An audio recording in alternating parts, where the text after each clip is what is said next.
Daryl Graves moved to Oregon's south coast to build wooden boats in the traditional way, but things didn't quite work out as he'd planned.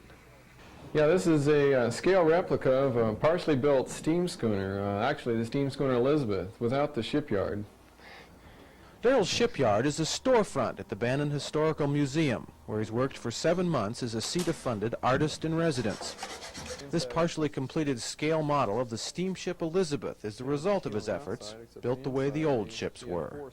Actually, the way I approached this was like an old sea captain, an old retired boat builder who would remember a lot of the pieces, but didn't follow exactly, but used the same construction methods, basically.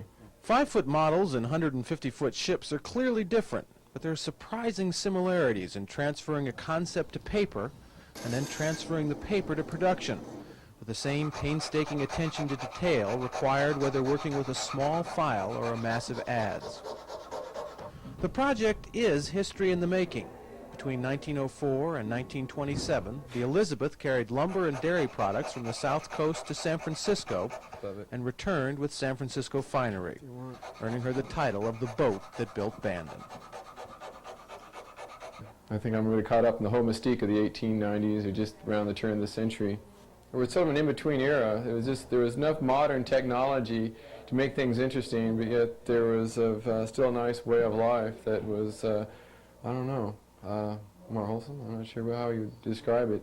Steel ships and semis have replaced the steam schooners, but Daryl is none too fond of the impact of the internal combustion engine on naval architecture. The outboard motor has done nothing but desecrate the shape of a boat generally through the years. I don't think a better rowboat has been designed in the last 100 years. Daryl says the energy crunch is changing all that with a resurgence of rowing and sailing. He plans to build small boats based on designs from the 1880s. And as he finishes the Elizabeth, it seems likely he's imagining each miniature piece is a full-size timber. This is Bill Bradbury reporting from Bandon, Oregon.